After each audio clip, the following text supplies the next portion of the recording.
premier webinaire de l'année.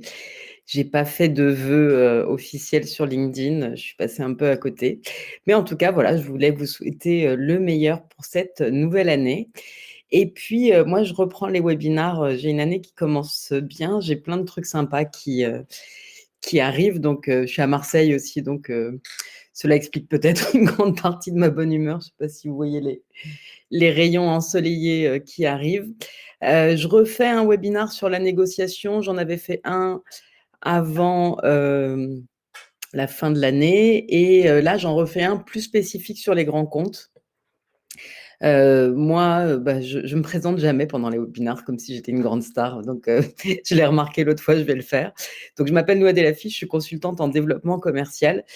Et j'ai plusieurs sujets de prédilection, mais mon principal, c'est comment travailler avec les grands comptes, et notamment quand on est plus petit qu'eux, soit parce qu'on est indépendant ou parce qu'on est au sein d'une TPE ou d'une PME. Donc mes webinaires, ils sont très scolaires, entre guillemets, c'est pas un très bon mot en général en français, mais en tout cas, je les ai souvent faits comme des petites formations.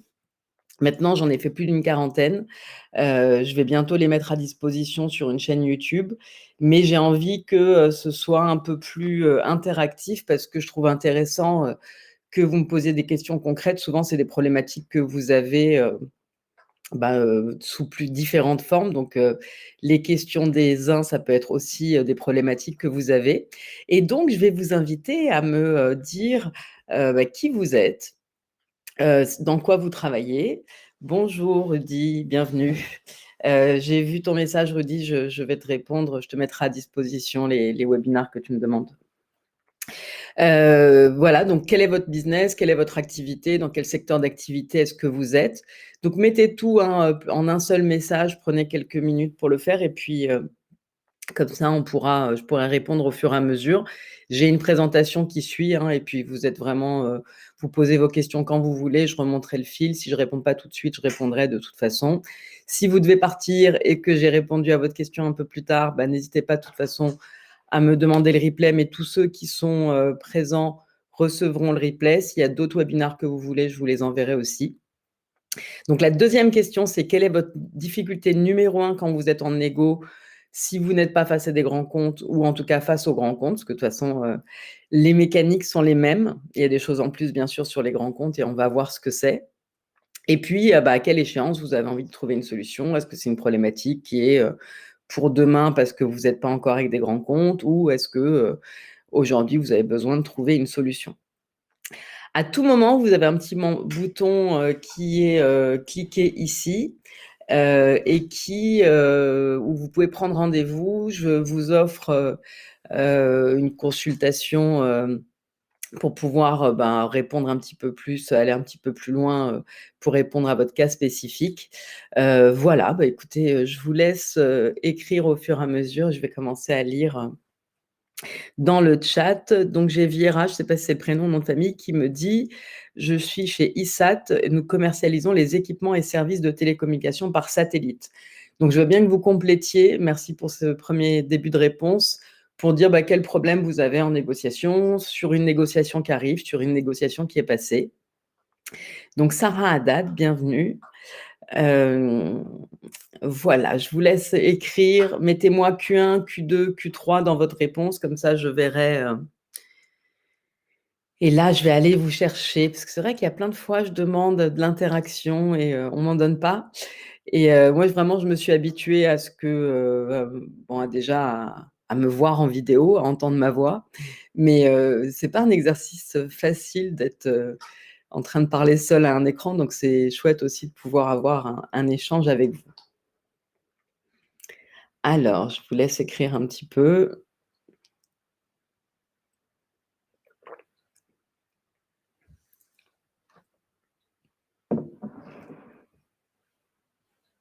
Donc, Julien nous dit je crée mon entreprise de services de soutien aux auto-entrepreneurs et PME. Cherche à développer ma clientèle au plus tôt. OK. Donc là, quelle problématique vous avez? Quelles questions vous avez, Julien, plus précisément? Alors, donc, Viera nous dit, hop, Ah oui, ah bah, ça a répondu beaucoup en même temps. Donc je vais lire la question. Alexandre nous dit: «À Shanghai depuis 11 ans, spécialisé dans le vin, ancien acheteur vin Carrefour Chine, actuellement directeur Asie pour une winery chilienne. Le plus gros client de l'entreprise est une enseigne majeure, grande distribution en Corée», donc c'est de la Chine à la Corée. «Actuellement en rédaction de thèse de DBA dont la problématique est le référencement et la création de valeur pour la filière vin au sein du circuit off trade. Pas de difficulté précise, mais envie de progresser». D'accord, bah, c'est intéressant. C'est vrai que quand on est sur une niche comme ça, c'est bien parce qu'on peut vraiment, augmenter sa connaissance du marché et avoir des choses intéressantes à raconter aux clients parce que c'est aussi le rôle quand on est commercial ou entrepreneur de pouvoir en fait faire bénéficier, à notre client, de ce qu'on peut rencontrer nous en ayant rencontré beaucoup de prospects, d'acteurs la difficulté principale, vous nous dites, c'est le prix car les nôtres se sont basés sur des opérateurs. Céline, pardon, OK. Et donc, la question, c'est les acheteurs sont très coriaces et il faut faire attention à chaque condition et terme employé, plus délicat qu'avec des entreprises plus petites. Et c'est vrai que là-dessus, en fait, quand on est, moi, j'étais dans des grands comptes, au sein de grands comptes, face à des grands comptes. Donc, on avait vraiment une équivalence en termes de moyens, c'est-à-dire que à partir du moment où on s'était mis d'accord sur les conditions, il fallait qu'on négocie le contrat.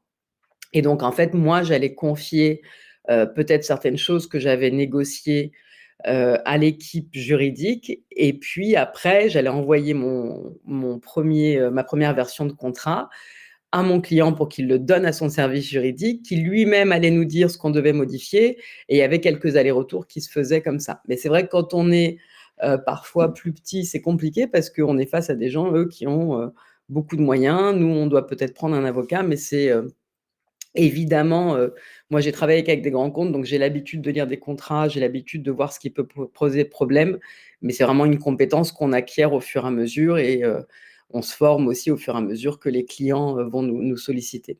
Merci en tout cas pour ce point, j'espère que ça répond, Céline, à votre question. Donc Maurice nous dit, «Doué dans mon cœur de métier, mais tout à apprendre concernant la négo commerciale». Ah oui, donc ça, c'est pas Maurice, c'est Julien qui nous dit ça, OK. Services et conseils pour Oswald. On veut se développer et gagner plus de parts de marché, donc on se doit se perfectionner en continu. Ça, c'est une remarque de Céline. Sarah nous dit qu'elle est en recherche de poste. Bah, vous pourrez m'envoyer un message si vous avez un CV, Sarah, pour que je le transmette et que je vois, s'il y a des gens autour de moi qui ont ce type de besoin. Merci Dorian qui nous dit merci. Donc lui, il est dans un chez Studiotech, pardon, agence digitale ESN, qui propose de la régie informatique. OK, donc des informaticiens qui vont être, chez les clients finaux. Comment démarcher les grands comptes pour être référencés chez eux? Quelle approche avoir avec eux quand on est dans la tech et que l'on fait de la régie? Donc quand on est, dans une ESN, moi, j'ai vraiment, rencontré et accompagné, pas mal de SN. On est trop concentré, en fait, sur le fait d'être référencé et donc sur les acheteurs de prestations informatiques ou sur le directeur informatique. Or, c'est un chemin qui est hyper difficile parce qu'en fait, l'acheteur en soi ou, le directeur des services, d'information, il a pas de problème tant que les métiers, donc les personnes qui vont utiliser les solutions qu'il achète ou les produits qu'il achète, ne l'ont pas sollicité en disant: «On a besoin d'un nouveau fournisseur ou de changer de fournisseur» ou «Les sociétés de services informatiques, les ESN avec lesquelles je travaille aujourd'hui, elles me permettent pas d'avoir un profil dont j'ai besoin de façon urgente». Donc quand on doit approcher un grand compte, qu'on soit une ESN ou une autre société, il faut trouver son chemin et on va en parler. C'est très important de comprendre qui fait quoi et en fait, moi, je peux pas vous dire que la société, X ou Y, elle est organisée comme ça parce que chaque boîte a son organisation. Si on prend le sujet, je sais pas moi, de la RSE, ben, peut-être qu'il y a quelqu'un qui est dédié à ça, mais peut-être qu'il y a le bras droit de la direction générale qui a une mission sur un sujet spécifique. Et ça, on peut le savoir qu'une fois qu'on est rentré.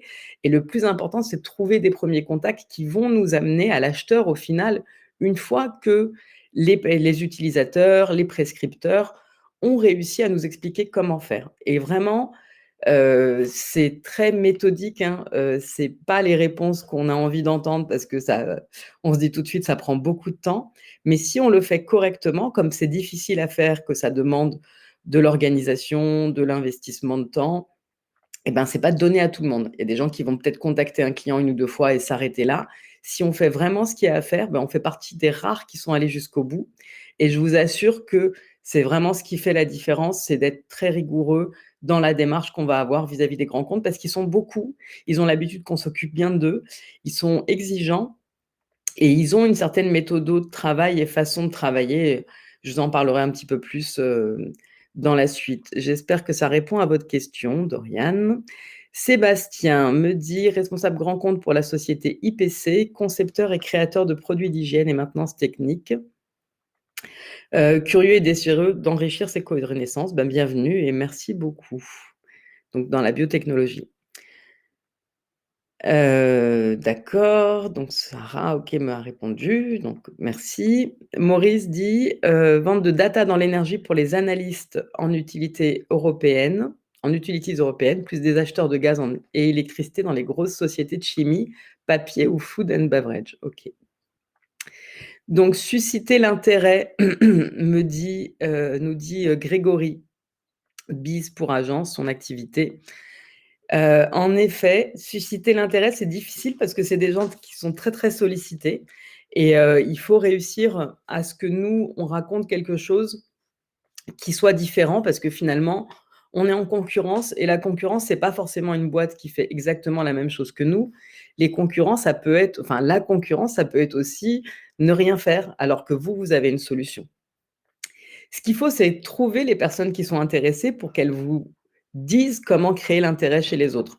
Parce qu'en fait, créer l'intérêt chez quelqu'un, moi, Grégory, je le connais pas, je sais pas comment moi je peux l'intéresser et c'est pour ça quand on dit: «Il faut motiver les gens, il faut motiver les commerciaux», comment tu veux motiver quelqu'un sans savoir ce qui le motive?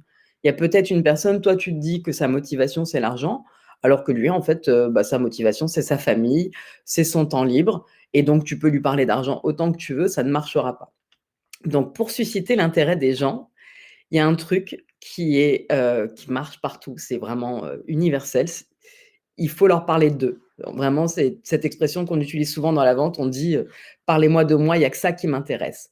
Si on a bien compris qui ils étaient, quel contexte et enjeux ils ont et ce qu'ils ont comme problème à régler et qu'on sait leur décrire et c'est ce qui fait que moi j'ai des posts qui marchent bien parce que enfin, ceux qui marchent bien, c'est ceux où j'ai réussi à toucher l'émotion des gens qui le lisent parce qu'ils se disent: «Bah, c'est un problème que j'ai». Moi, les problèmes que je rencontre, tout le monde les rencontre. Enfin, en tout cas, tout un tas de personnes les rencontrent.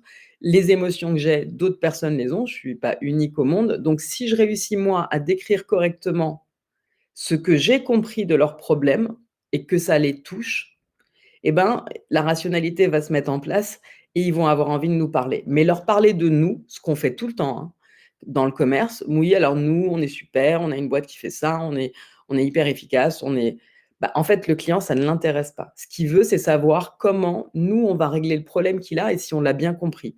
Et c'est vraiment tout ce qu'on doit trouver aussi dans une présentation de soutenance, de négociation, parce que face à des grands comptes, on va devoir faire une soutenance, on n'arrive pas les mains dans les poches.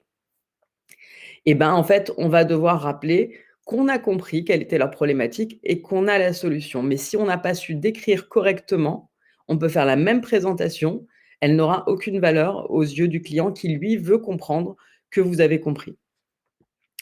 Vous me direz si ça répond à votre question. Sarah, nous dit qu'elle doit pouvoir intervenir en prestation et négociation avec des grands comptes, d'accord.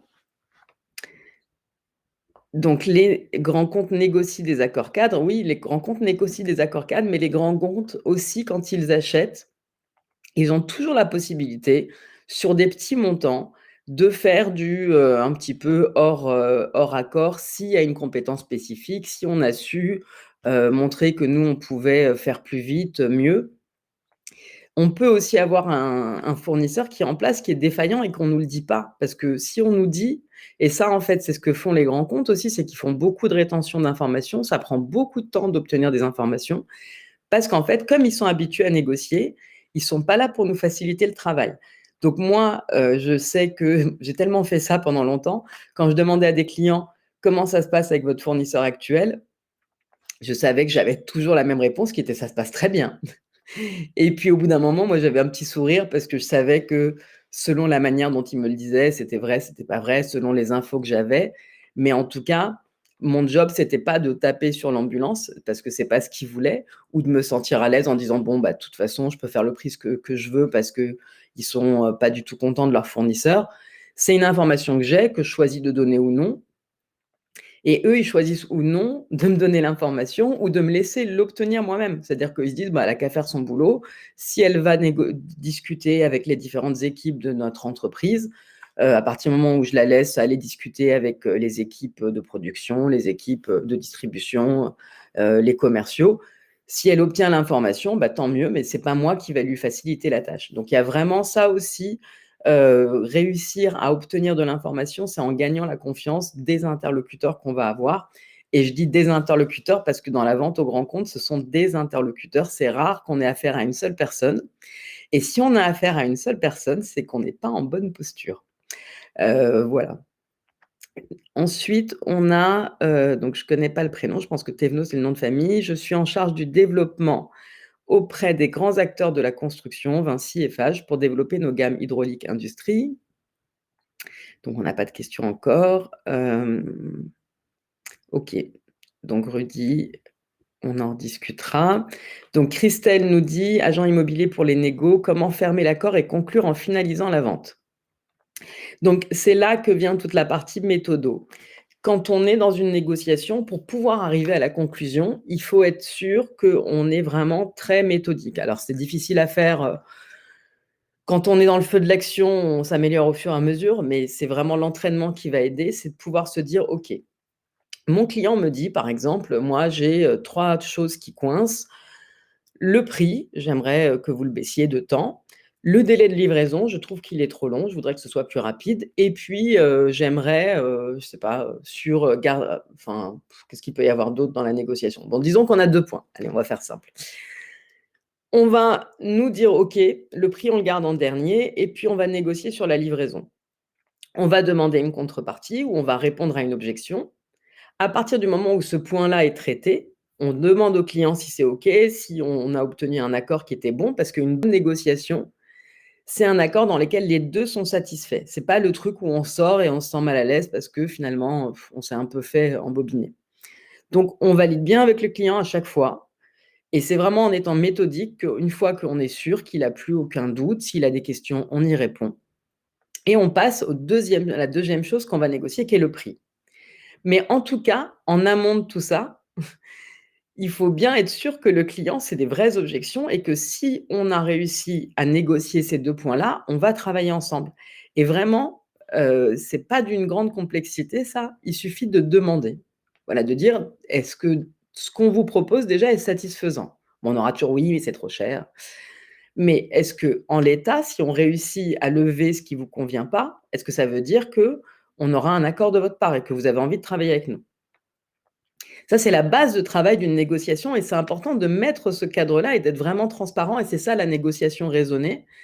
Malgré mon nom de machine de guerre, moi je suis pas dans la guerre, dans la négo ni dans le commercial, mais pour pouvoir avoir une bonne négociation avec un client, c'est pas pour autant qu'on va pas baisser, mais même si on doit après, donner des choses, ce qui est vraiment essentiel, c'est de dire clairement ce qu'on souhaite obtenir. C'est-à-dire que moi, ce que je veux, c'est pouvoir, travailler avec vous, j'ai envie de travailler avec vous et ça, c'est important de l'exprimer. J'ai oublié de le mettre un peu, dans cette présentation, mais en tout cas, ça, c'est le b.a-ba et on oublie de le dire parce qu'on est dans sa tête, dans sa peur, on est dans un truc, où voilà, on essaye d'être très pro. Mais déjà dire: «Moi, j'ai envie de travailler avec vous et voilà, j'aimerais aujourd'hui, on travaille sur tel périmètre, qu'on puisse travailler sur tel périmètre ou j'aimerais pouvoir être votre fournisseur sur tel ou tel point et ce que j'aimerais, c'est réussir à faire, voilà, à signer avec vous et peut-être à, se mettre d'accord sur, 2 étapes ou» mais donner clairement l'objectif et puis voilà, si on a, plus de quantité avec vous, bah, j'aimerais pouvoir vous faire un prix, mais en tout cas, ce que moi j'aimerais obtenir, c'est une plus grosse partie, du gâteau. Ça, on peut exprimer ces choses-là clairement. Je suis en train de perdre le fil, donc je vais continuer à lire les questions et puis je vais passer un peu, à mes conseils en tout cas. Donc, Zaya nous dit, la société, c'est PMC Biomed, société médicale, qui développe des biomatériaux et propose des services de consulting. Donc les clients, c'est des inventeurs, des sociétés de l'industrie médicale. Voilà, et donc nous souhaitons développer sur le marché français. Notre difficulté est de cibler les bons interlocuteurs et les preneurs de décision. Encore une fois, sur les grands comptes, si on veut s'adresser directement aux preneurs de décision, c'est des gens qu'on va avoir du mal à joindre et qui, en fait, sont parfois tellement hauts hiérarchiquement qu'ils sont loin de nos préoccupations et des préoccupations des gens qui vont utiliser nos produits et nos solutions dans l'entreprise. Donc, si on doit commencer à rencontrer des gens, ce sont les gens qui utilisent ce que vous vendez. Les utilisateurs, moi, je sais pas, je suis dans une entreprise, j'ai un ordinateur, il est pourri. Une entreprise me dit, ben, écoutez, nous, on a des ordinateurs qui font pas tel et tel truc que votre ordinateur fait. Moi, je trouve ça super. J'en parle à mon chef qui me dit, bah, tiens, c'est super, on devrait tous avoir ça. Et là, on va construire une stratégie avec le fournisseur pour voir comment est-ce qu'on peut réussir à rencontrer l'acheteur. Mais il faut qu'il y ait des gens, vous avez une société où il y a des centaines ou milliers de personnes, ou même des dizaines. Même dans une famille, imaginez que vous vouliez faire prendre une décision à une vingtaine de cousins, cousines, et que vous voulez donner des conseils à la personne qui va vendre à tous vos cousins, cousines, vous allez lui dire, bah, adresse-toi à lui parce que lui, il peut convaincre les autres.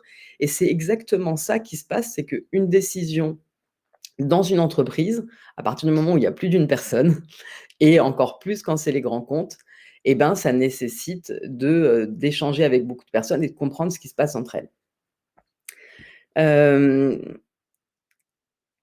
Quels arguments clés permettent de convaincre au-delà du coût, nous demande Céline.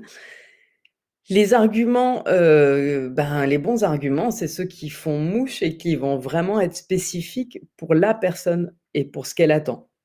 Et c'est pour ça qu'en fait, il faut beaucoup questionner, il faut beaucoup préparer, avoir des informations pour pouvoir donner les bons arguments.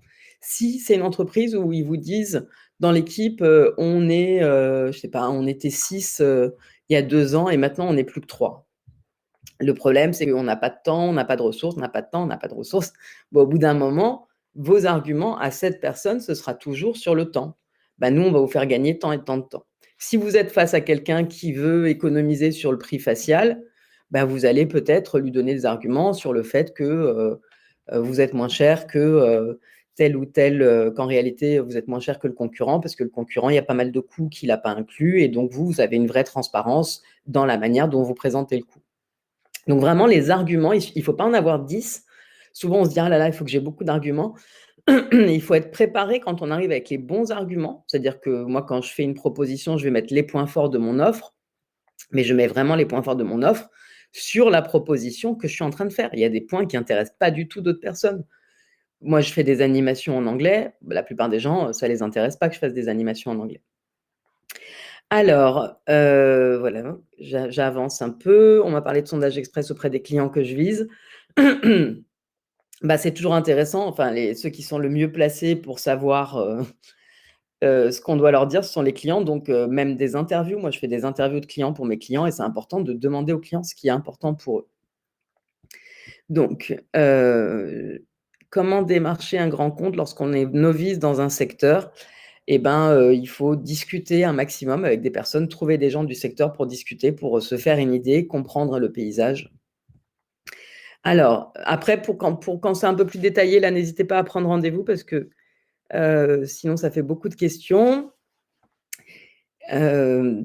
Voilà, il faut d'abord passer par les opérationnels, en faire des ambassadeurs. Ben, ça peut être le cas. Après, vous pouvez très bien avoir des entreprises où, c'est un projet qui est porté plus haut.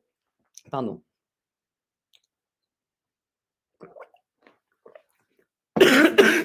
Excusez-moi.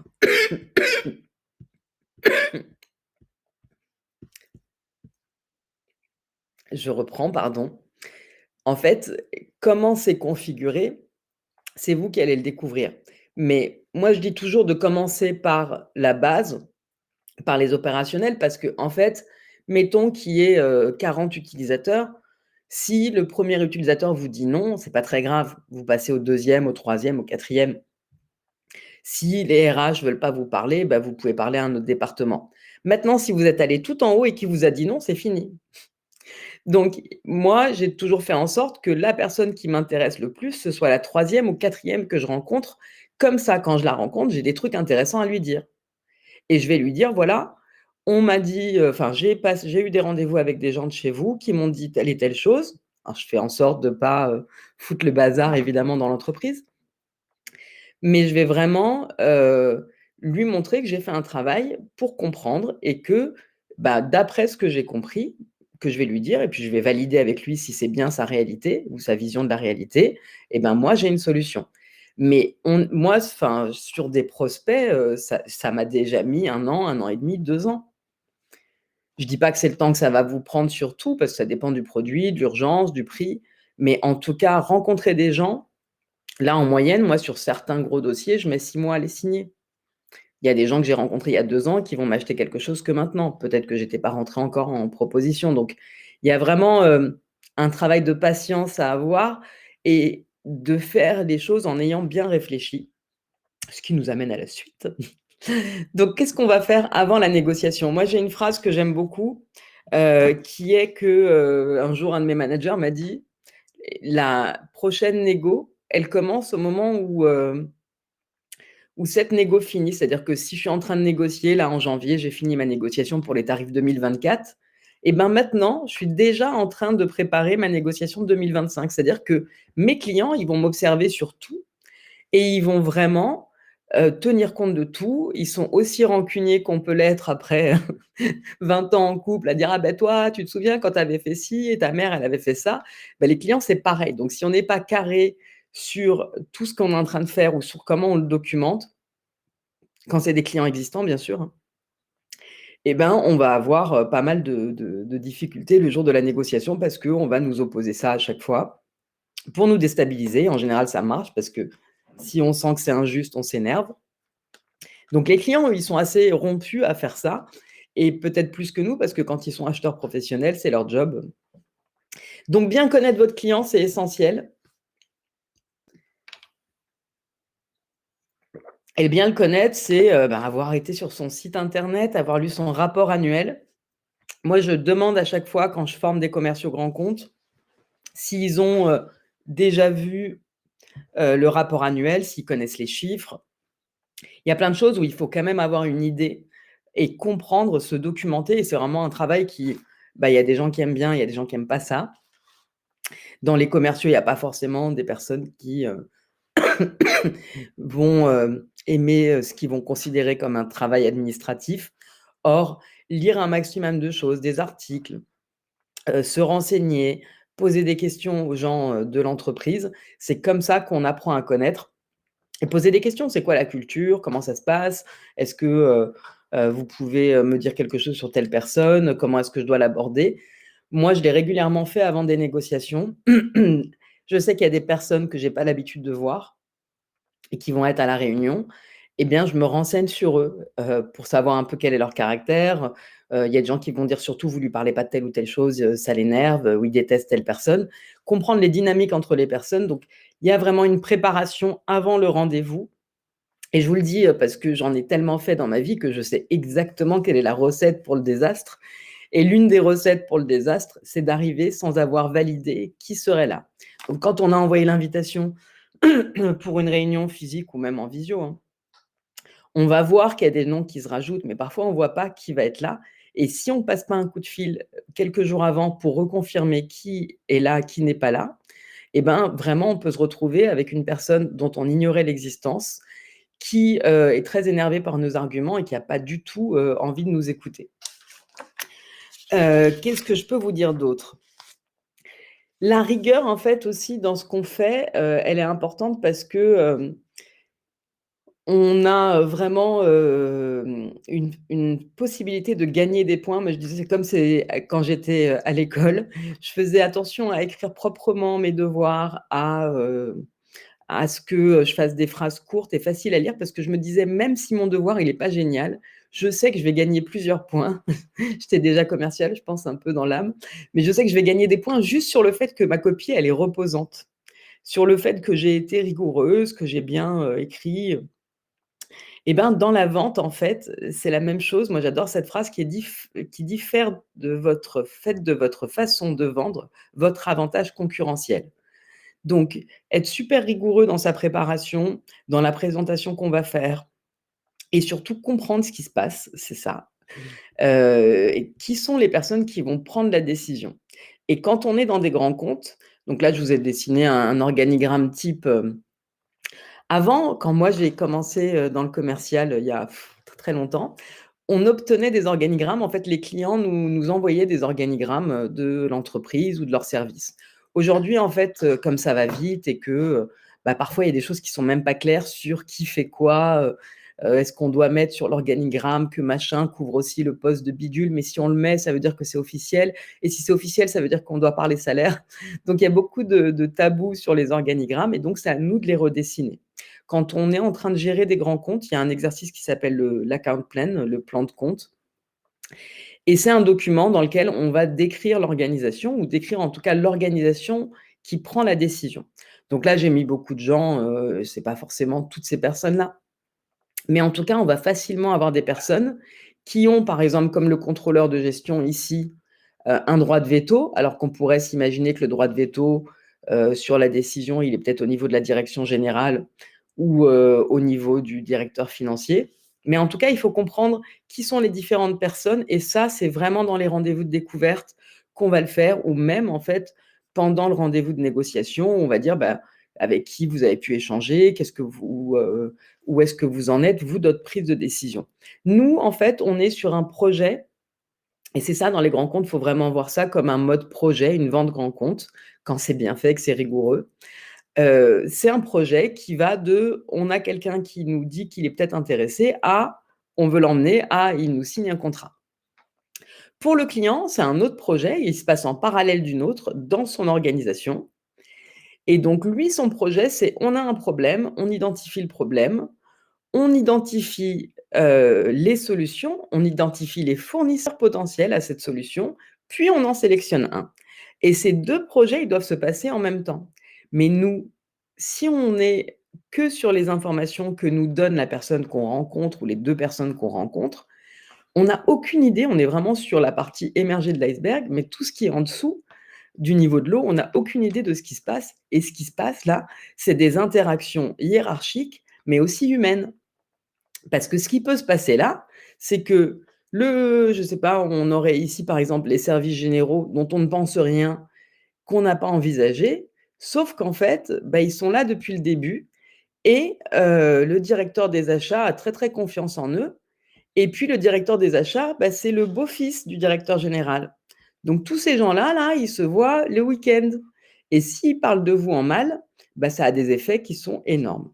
Donc ensuite, on va évaluer et c'est le plus difficile. On va évaluer en fait, donc quelles sont, bah, les dispositions de ces différentes personnes vis-à-vis de nous. Est-ce que c'est des gens qui sont plutôt de notre côté? Est-ce que des gens qui sont plutôt neutres, hein, ça leur est égal, ils sont pas intéressés, plus que ça? Ou est-ce que ce sont des personnes qui vraiment sont contre nous? Là, on a une question de Rudy qui dit: «La direction des achats, gros obstacle dans les grands comptes, comment les séduire? Ils ne parlent que de prix». Ils ne parlent pas que de prix, mais à partir du moment où, en fait, on leur a pas donné beaucoup d'autres choses, leur façon de nous dire non, c'est de dire que c'est trop cher. Mais s'ils disent que c'est trop cher, c'est qu'ils ont pas vu d'intérêt à ce qu'on fait. Donc les achats sont pas en soi contre nous parce que leur job, eux, nous, on doit servir des clients et eux doivent servir des clients internes. Les achats, ils achètent pour l'entreprise et leur but, c'est pas que d'acheter pas cher. Leur but, c'est d'acheter à un prix, à un bon rapport qualité-prix, de baisser les coûts régulièrement évidemment, on va leur mettre la pression là-dessus, mais ils doivent aussi acheter de la qualité, ils doivent aussi acheter des choses qui sont dans les politiques RSE, ils doivent aussi acheter à des entreprises qui vont savoir facturer correctement, être disponibles. Ils ont pas que le prix. Sinon, en fait, il y aurait que les entreprises qui vendent des trucs pas chers qui travailleraient. Donc, le prix, c'est l'argument qu'on va donner. C'est mieux de dire, enfin voilà, si on dit qu'on choisit pas un fournisseur, c'est plus simple de dire: «C'était à cause du prix» que de dire: «Ouais, ben, en fait, ça m'a vraiment agacé que vous arriviez en retard, vous écoutiez pas, on n'a pas trouvé que la solution était géniale et vos documents étaient mal rédigés». les gens, ils sont gentils, ils vont pas vous dire ça ou ils ont pas envie de conflit. Et vraiment, si vous creusez et que vous demandez au client: «Bah, dites-moi, comment ça s'est passé, qu'est-ce que je devrais améliorer?» Là, ils vont vous dire: «Bah, oui, attention à ça, à ça». Mais ça demande un effort et il faut être sûr que face à soi, on a quelqu'un qui est capable d'entendre ce qu'on lui dit. La fausse barbe, exactement. Donc on va avoir différents rôles, on va avoir des gens qui sont décideurs, d'autres qui ont un droit de veto, mais on doit avoir un maximum d'informations. Je vous dis pas que c'est facile d'avoir toutes ces infos, mais je vous dis qu'en fait, il faut trouver les gens qui vont nous donner des informations. Moi, je raconte toujours, ça, je suis très bavarde et quand je vais en rendez-vous, je fais en sorte de pas être pressée quand je sors et de pas être pressée sur mon rendez-vous en règle générale. C'est-à-dire que si mon rendez-vous, il est à 15h, bah, je vais arriver avant, je vais discuter un peu avec la personne qui est à l'accueil. Quand je vais sortir, si je croise quelqu'un que je connais parce que c'est un grand compte que je gère et qui me propose un café, je vais prendre un café et je vais faire en sorte de traînasser et puis limite d'avoir d'autres rendez-vous aussi en disant: «Bah, tiens, je suis dans vos locaux, à 15h, j'aurais fini vers 16h30. Est-ce que ça vous dit qu'on se voit?» Et l'idée, c'est de trouver la personne qui adore parler et qui va me raconter tous les ragots de l'entreprise ou qui va vouloir m'aider en me disant: «Bah, tiens, je sais que vous êtes un peu en difficulté, qu'il y a des gens qui veulent prendre un autre fournisseur. Moi, je trouve que c'est pas normal. J'aimerais bien, que vous restiez». Et là, je vais lui demander, bah, si elle peut parler de moi à quelqu'un, si elle peut m'aider à obtenir un rendez-vous. Et vraiment, c'est un travail qui peut, voilà, ça prend du temps. Parfois, c'est pas autant de choses, hein. Moi, ça dépend. J'ai géré des comptes, où il y avait parfois des dizaines de filiales, donc énormément de choses à savoir. Et puis parfois, vous avez 2 sites, où vous avez une décision, où il y a 4, 5 personnes ou 3 personnes qui prennent la décision. Mais en tout cas, quoi qu'il arrive, le mot d'ordre là, c'est d'être attentif aux dynamiques entre les gens. Et si on est, sur un grand compte qu'on gère pendant des années, c'est au fur et à mesure, bah, d'améliorer sa connaissance et de pouvoir, de mieux en mieux savoir qui fait quoi et qui peut nous aider. Donc on fait, pour préparer sa négo, on va avoir ces infos, on va faire des recherches. Je vous engage aussi à faire des recherches sur les personnes. À partir du moment où on a un téléphone portable de quelqu'un qui est enregistré, on nous propose son profil Facebook. Allez regarder, c'est toujours intéressant de voir un peu qui sont les gens, de se faire une idée, s'ils sont sportifs, s'ils sont, dans une association, s'il y a des choses qui peuvent créer un lien en y allant quand même, avec prudence. Mais c'est toujours intéressant de savoir, en tout cas, si on veut, comprendre, les gens qu'on va avoir face à nous. Savoir ce qu'on veut exactement, quel est l'objectif? Est-ce que ce qu'on veut, c'est, sauver, ce qu'on a comme business? Est-ce que ce qu'on veut, c'est, si c'est des gens avec qui on n'a jamais travaillé, commencer sur un petit projet? Est-ce qu'on veut tout de suite être référencé? On veut se faire connaître pour être sollicité sur un appel d'offres? Qu'est-ce qu'on veut obtenir en fait, dans l'entreprise et puis avec d'autres personnes de l'entreprise? Que ce que je rencontre moi souvent, c'est des gens qui ont déjà signé une filiale de grand compte. Si je prends par exemple le Crédit Agricole, il y a énormément, d'entités, mais ils ont jamais réussi à l'étendre à d'autres filiales. Donc l'objectif de la négo, ça peut être de se dire: «Bah, moi, je veux bien revoir mon prix» ou en tout cas mon objectif principal, c'est qu'on me présente à d'autres entités et que je puisse avoir plus de business. Et puis là, on va se dire: «Bon, bah, voilà, c'est quoi ma stratégie? Est-ce que je fais un prix, comme ça sur tel truc? Est-ce que je donne tout de suite mon meilleur prix et après j'ai plus rien à donner? Et qu'est-ce que moi je veux avoir en contrepartie et de quoi j'ai besoin pour déployer cette stratégie?» Souvent, je dis à des gens et puis je vois qu'ils sont perdus parce que moi je suis très cinéphile, j'adore lire et je me pose beaucoup la question de comment les histoires se racontent et je sais pas, j'aime bien en plus, je suis tout ce qui est contes, Les Mille et une nuits, tout ce enfin, voilà, j'aime bien tout l'imaginaire du storytelling, c'est pas un mot qui est très beau, mais de comment on raconte des histoires. Et une négociation ou en tout cas une proposition commerciale, c'est toujours la même structure où en fait on a des gens qui ont un problème, parce que les gens qui ont pas de problème achètent rien. Il y a des gens qui ont un problème et il va y avoir des gens qui ont compris ce problème et qui vont pouvoir apporter une solution à ce problème. Et en fait, nous, on doit pouvoir avoir ce fil dans tout ce qu'on raconte de: «On a compris ce qui allait pas, on a compris pourquoi est-ce que vous vouliez ci plutôt que ça», même si c'est pas ce qu'on conseille et voilà ce qu'on vous propose et nous, on a envie et voilà ce qu'on aimerait faire pour que ça fonctionne et que vous puissiez signer avec nous.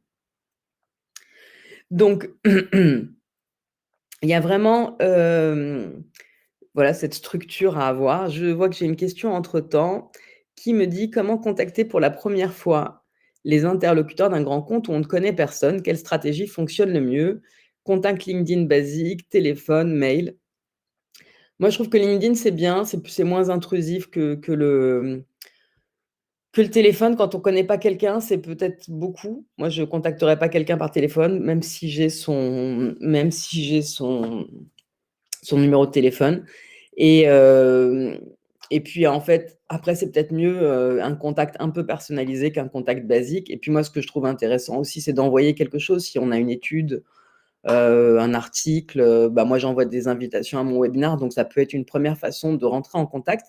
Mais la façon la plus facile de rentrer en contact, même si c'est pas le sujet de ce webinar, donc j'ouvre cette parenthèse, bah, c'est tout simplement d'aller, liker, commenter, interagir déjà dans le cercle de la personne pour qu'elle voit un peu notre nom. Et après, bah, si, par exemple, c'est quelqu'un qui publie, hem, je voyais une question. C'est quelqu'un qui publie, bah, commenter, mettre des trucs sympas sur les commentaires. Et puis après, bah, ça se fera tout naturellement d'envoyer une invitation et de dire: «Bah, tiens, je suis ravi de vous avoir dans mon cercle», et puis de pouvoir après, bah, dire pourquoi vous voulez leur parler. J'ai une question qui dit: «Pour un nouveau centre commercial, comment commencer?» Là, c'est pas un sujet prospection, mais je veux bien que vous preniez rendez-vous si vous voulez, et je pourrais vous répondre, individuellement, parce que sinon je vais me perdre dans les questions de prospection. Dire sa valeur, c'est important aussi dans ce qu'on va faire comme présentation. Si c'est un client, rappelez ce que vous faites pour lui, parce qu'en fait, je me rends compte que, bah, la plupart du temps, et moi la première re quand j'étais commerciale, bah, ça me paraissait naturel qu'on ait une assistante commerciale pour eux, qu'on ait ci, qu'on ait ça. Et puis après, quand on commence à discuter, on se rend compte que, et qu'on veut décortiquer le prix quand on négocie, parce que c'est ça aussi qui permet de défendre son prix. Ils nous disent: «Ouais, bah, oui, bah, les concurrents, ils sont moins chers». Et on dit: «Ah oui, mais est-ce qu'ils ont ça?» «Oui, oui, ils ont tout pareil». Et quand on détaille, on se rend compte que, bah, non, ils ont pas ci, ils ont pas ça. Et avoir des ressources dédiées. Moi, mon dernier, gros client quand j'étais, à commercial international dans mon dernier job de salarié, mon plus gros client, il représentait 80 de mon chiffre d'affaires, et il représentait aussi 80 de mon temps de travail. Et je leur avais fait un organigramme complet de toute leur organisation et de toutes les forces commerciales qui s'occupaient d'eux et de la partie du temps qui était allouée. Et ils étaient comme ça, ils avaient jamais réalisé le nombre de personnes qui travaillaient pour eux. Et je leur dis: «Bah, notre prix, il tient compte de ça».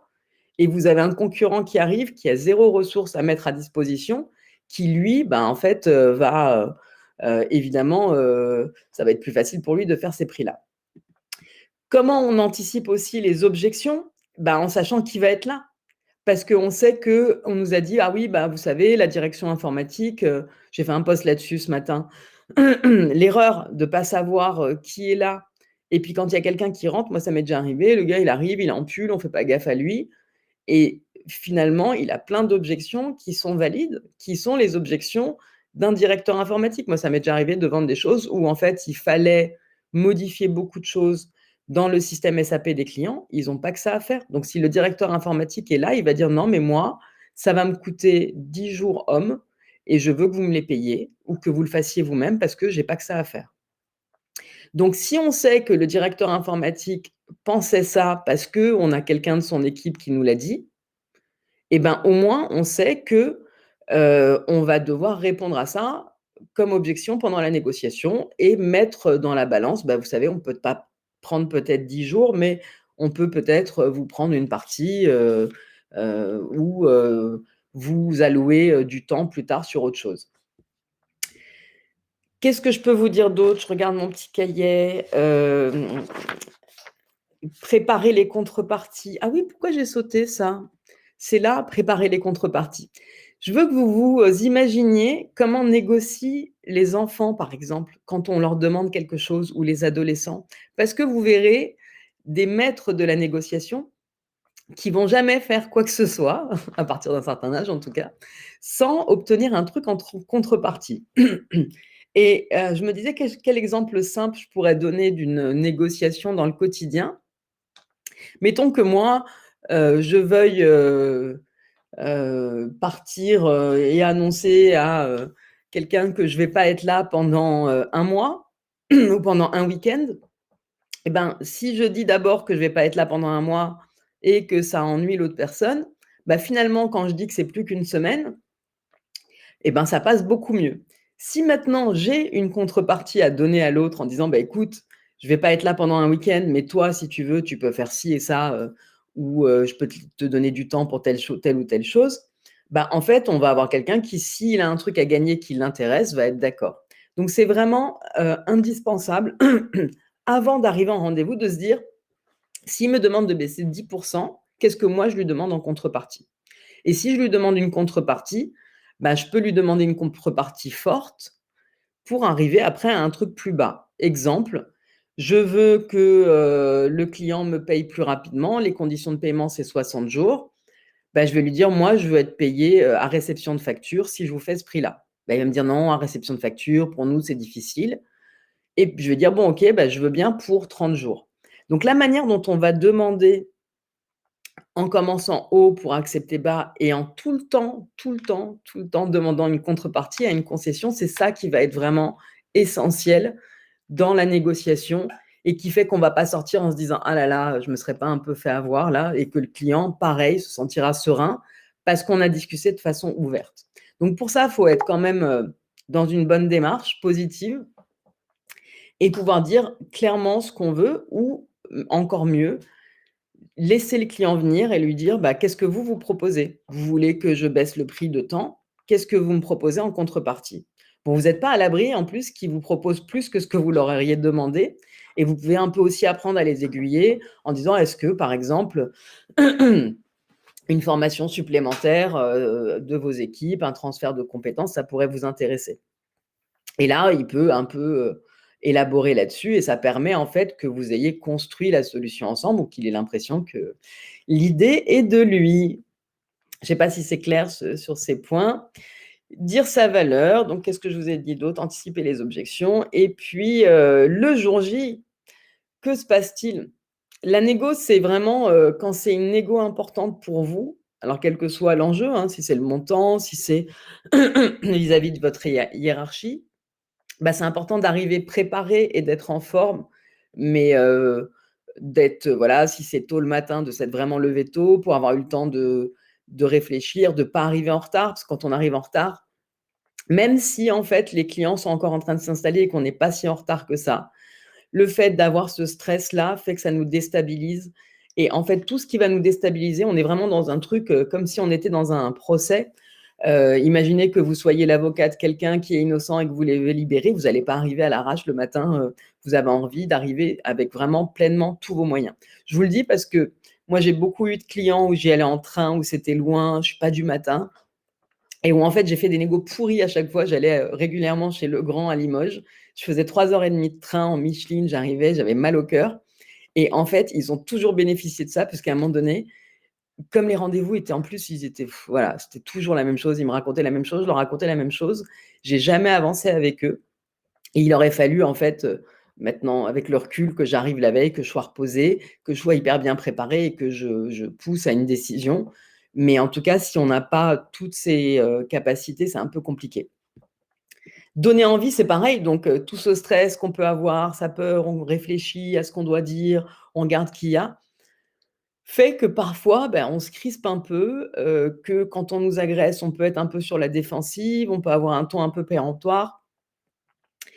Les gens qui vont choisir de travailler avec vous, ils sont amenés à vous revoir et ça paraît hyper, basique, hein, mais en fait, faites en sorte que ce soit des gens qui aient envie de vous voir et de vous revoir. Il faut être agréable, même si on est dans un truc où ça commence à être tendu, même si on est pro. Globalement, être commercial, être entrepreneur, quand on est dans une posture commerciale, on est là pour être au service de l'autre. Vous imaginez pas aller dans un hôtel 5 étoiles et que les gens, vous fassent la tête. On va vous dire bonjour, être souriant parce que vous avez payé cher et que vous êtes un bon client. Donc dans le commercial aussi, je ne demande pas à être obséquieux, au-delà du possible, mais il faut être celui qui amène du liant. Si ça commence à s'échauffer, calmer un petit peu les trucs. Quand on se fait provoquer, parce qu'il y a des gens qui le font, qui trouvent que c'est une technique de négociation. Moi, j'ai vraiment été beaucoup secouée. On m'a pensé parfois plus jeune que mon âge, donc ou voilà, quelles que soient les raisons, quand il y a beaucoup d'interlocuteurs, ça peut vite être du ping-pong. Il faut rester concentré et se dire que voilà, on doit aussi montrer qu'on a bossé, on a raison d'être là, on est là pour des bonnes raisons. Donc, il faut être assertif. C'est quoi l'assertivité? C'est pas un mot qu'on utilise beaucoup dans le quotidien. C'est le fait d'être dans une posture où on est sûr de soi sans écraser l'autre. Et moi, je dis, c'est la posture du directeur d'hôtel de luxe, c'est-à-dire qu'il est dans un truc de service, il va vous appeler monsieur, madame, être en train de faire le maximum pour vous, dire bien sûr, ravi de vous avoir, mais il va être aussi digne et fier de ce qu'il fait et fier de lui. Donc, c'est vraiment une posture à acquérir au fur et à mesure, à observer, à pas se laisser écraser dans la posture, c'est-à-dire que quand le client vous dit un truc qui vous plaît pas, si vous faites un truc comme ça, bah, c'est pas assertif. Moi, on me dit un truc, ça me fait quelque chose, mais j'ai appris à gérer mes émotions et donc ça, c'est un point qui se travaille, qui se développe et c'est surtout dans la gestion des émotions qu'on y arrive. Soyez 2, soyez 3, soyez 4, c'est très difficile. Pendant une négociation, c'est un peu comme, quand on fait de l'interprétariat. Quand on regarde quelqu'un qui est en train de faire de l'interprétariat, je sais pas, dans une réunion, l'Union européenne ou un gros truc comme ça, on se dit: «Comment fait cette personne pour être en train d'écouter, de réfléchir, de traduire et de parler?» Et en fait, c'est une technique, c'est de l'entraînement. Et quand on n'est pas très et puis même si on est entraîné, c'est difficile. C'est-à-dire qu'il y a pas d'interprète qui fait 8 heures d'interprétariat. Ça se fait à quelques heures et puis, au fur et à mesure, on se relaie parce que ça demande tellement de concentration que c'est très fatigant. Moi, j'ai déjà beaucoup traduit, plutôt pour des collègues. J'ai déjà fait des réunions où les gens avaient pas la même langue. C'est horrible, hein. C'est vraiment, c'est très, très fatigant. Aussi, pourquoi est-ce qu'il faut être, donc pourquoi il faut être 2, c'est qu'on a aussi des personnalités qui vont être différentes. Il y a quelqu'un qui pourra, s'il voit que l'autre est un peu déstabilisé, reprendre la parole. Mais c'est surtout pour en revenir à mon parallèle avec l'interprétariat, c'est que nous, ce qu'on va devoir faire pendant une négo, c'est réfléchir à ce qu'on va dire, observer les gens et leurs réactions. Donc ça, c'est vraiment le point, super important qui arrive après. C'est-à-dire que je dois absolument observer le non-verbal, savoir comment les gens réagissent à ce que je dis et ça, on s'améliore au fur et à mesure, hein. On peut se former, mais c'est aussi le fait d'observer et on n'observe pas toujours quand on est dans son discours. Parfois, on regarde ailleurs, on regarde ses slides et on voit pas, la micro-expression qui vient de passer sur le visage de l'un ou de l'autre. Donc être plusieurs, ça va permettre quand nous on doit parler, réfléchir, observer en même temps, si ça fait beaucoup trop, moi je suis hyper entraînée, mais je suis quand même, j'aime bien quand il y a quelqu'un d'autre parce que c'est moins fatigant, je peux passer la parole, je peux moins en profiter pour observer donc le plus vous êtes, le mieux c'est. Par contre, il faut pas être beaucoup plus, nombreux que les clients parce qu'après voilà, on a vraiment l'air d'une armée de Mexicains. Connectez bien aussi avec les gens, c'est important de les regarder et même si vous les regardez pas parce que vous êtes en visio, d'être présent sur la caméra. Moi, je vois des gens, ils sont, avec c'est l'autre ordinateur qui prend l'image, du coup, on les voit de profil, ça, c'est pas possible, hein. Si on est sur du truc commercial, on doit être bien en face, bien au milieu, bien visible, dans une pièce qui est rangée. Oui, moi, j'ai mis une veste aujourd'hui, pour vous montrer un peu le côté grand compte, mais en tout cas, voilà. Prenez beaucoup de notes parce que vous allez faire un compte rendu. Je sais, c'est difficile quand on n'a pas l'habitude parce que voilà, j'avais pas rajouté, observer, parler, réfléchir et en plus prendre des notes.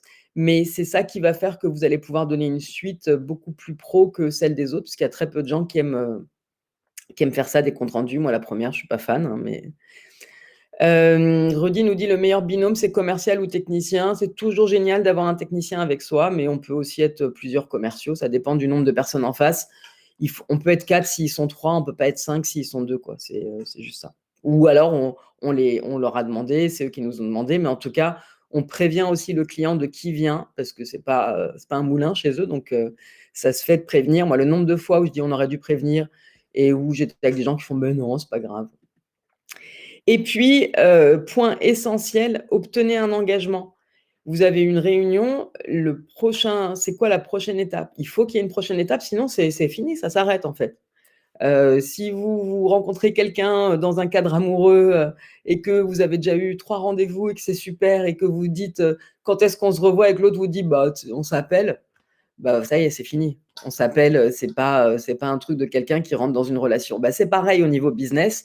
Si vous êtes en cours de négo, vous avez un rendez-vous, OK, c'est quand la prochaine étape? C'est soit eux ont besoin d'un accord en interne et ils veulent vous faire un retour, soit vous, vous avez besoin d'accord, mais vous reprenez un rendez-vous, soit pour qu'ils vous donnent leur réponse, soit pour, continuer à négocier, soit pour passer sur la partie contractuelle, pardon.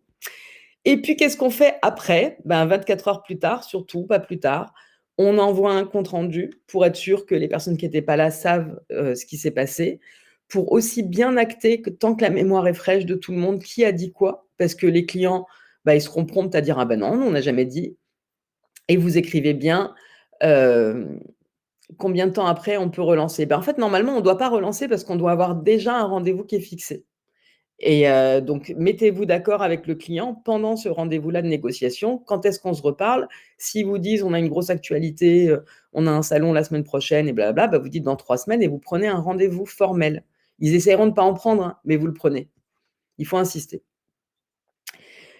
Et prendre la température aussi, c'est-à-dire que si vous avez des gens qui peuvent vous informer, ou en tout cas, si votre interlocuteur habituel, avait accueilli d'autres personnes à la réunion, bah, c'est important de pouvoir lui demander comment, il trouve que ça s'est passé, quel retour il a à faire. Est-ce qu'il y a des choses peut-être à changer à la présentation avant de l'envoyer à tout le monde?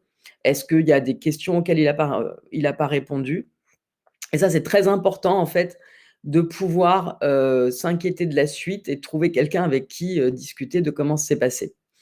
Informez chez vous aussi quand vous êtes dans une entreprise de ce qui s'est passé, parce que si ça tourne pas très bien, ben, c'est mieux de le savoir le plus tôt. Et puis si vous avez besoin d'autorisation, bah, c'est bien que tout le monde ait le même niveau d'information. Donc en général, moi quand je gérais mes grands comptes, j'avais d'un côté le compte rendu que j'envoyais au client, et puis après je reprenais une partie du compte rendu, j'enlevais ce qui était peut-être un peu confidentiel, et je le transmettais aux équipes, à la fois à mon manager, mais aussi aux commerciaux, qui étaient, sur ces clients-là, pour qu'ils puissent, savoir ce qui s'est passé et que tout le monde soit à peu près au même niveau d'information et qu'on puisse décider de la suite. Donc, si on est en équipe, on se dit: «Bah, est-ce qu'on continue? Ils nous ont demandé de baisser de temps, qu'est-ce qu'on fait? Est-ce qu'on s'arrête là, ou est-ce qu'on dit qu'on veut pas, voilà, ou est-ce qu'on dit qu'on est d'accord et on prépare de nouvelles contreparties?» En tout cas, c'est important de savoir quand s'arrêter aussi, parce qu'il y a des clients qui vont trop loin. Donc, c'est aussi, on peut se dire: «Bah, moi, j'ai pas envie de travailler à ce prix-là et c'est pas tellement rentable». Voilà. Et qu'est-ce que je peux vous dire d'autre? Allez, quelques derniers conseils. À éviter absolument, vouloir, gagner, vouloir soumettre l'autre. Être rigide aussi, parce que parfois c'est, une question de principe. On va pas vouloir lâcher sur certaines choses alors qu'en fait on peut. Et puis se sentir, trahi aussi, parce que parfois, en fait, le client nous a dit quelque chose, mais il n'a pas vraiment confirmé. Donc c'est important justement d'être très rigoureux dans les échanges, de faire des comptes rendus, de faire des écrits quand on s'est parlé, pour que tout le monde ait une trace. Et puis voilà, éviter aussi, moi je dis toujours de pas comprendre, donc c'est important de revalider, de dire: «Est-ce que j'ai bien compris?» Parce que les clients peuvent vous dire A et B la semaine d'après, A une semaine et B la semaine d'après. Mais c'est parfois aussi tout simplement parce que, bah, ils se souviennent pas de ce qu'ils vous ont dit, quoi, qu'entre-temps ils ont changé d'avis. Donc bien être clair, bien tout reconfirmer, et puis, voilà. Je vous remercie. Je sais pas si vous avez encore quelques questions, on a encore quelques minutes. Et sinon n'hésitez pas à prendre rendez-vous si vous voulez poser, vos questions un peu plus spécifiques. Merci Céline. Alors Jonathan nous dit: «Doit-on parler de prix dès le premier rendez-vous ou rester sur l'identification des problèmes?» Moi, je dis: «Il faut pas parler de prix avant de savoir exactement, ce qu'on va proposer». Et ce que je propose pour que ce soit vraiment, que le client soit rassuré, c'est de lui dire, au premier rendez-vous: «Je vais vous poser des questions, je vais vous écouter, et puis après je vais voir si je peux vous aider». Et ça enlève un gros stress du client qui a pas l'impression qu'on va lui faire une proposition, de force. Mais ça veut dire qu'en fait, il faut qu'on ait compris le problème et qu'on ait envisagé ce qu'on peut lui proposer pour pouvoir arriver au prix. Et si vraiment il est très pressé enfin là, sur le premier rendez-vous, et qu'il veut un prix tout de suite, on peut lui donner une fourchette. Mais en tout cas, c'est logique de dire: «Bah, je vous écoute d'abord, vous me dites, Si c'était du prix, enfin voilà, si on nous demande le prix de la pomme de terre, on envoie le prix de la pomme de terre. Mais même ça, en fait, si on devait faire des prix de pommes de terre, voilà, il faudrait qu'on sache combien de tonnes. Bon, bah merci Rudy, c'est déjà fini. Ah là, ça passe vite. Ah bah écoutez, je suis ravie que vous ayez regardé en salle de réunion. Bah, bonjour à toute l'équipe et merci. N'hésitez pas à commenter mes petits posts sur LinkedIn et puis à me dire ce que vous aimeriez comme sujet de webinaire là quand je vous enverrai le replay. Moi, je pense que le prochain, je vais l'appeler comment avoir la meilleure équipe grand compte de l'univers. Donc voilà, dites-moi s'il y a d'autres sujets qui vous intéressent. C'est ouvert pour 2024. Je continue à faire un webinaire par mois. Et puis, n'hésitez pas quand je vous envoie les numéros de webinaire à me dire ce dont vous avez besoin. Et à bientôt sur ma chaîne YouTube. D'ailleurs, s'il y a quelqu'un qui veut me la faire en cadeau, je veux bien. Bon, merci beaucoup. Bonne fin de journée, bon après-midi.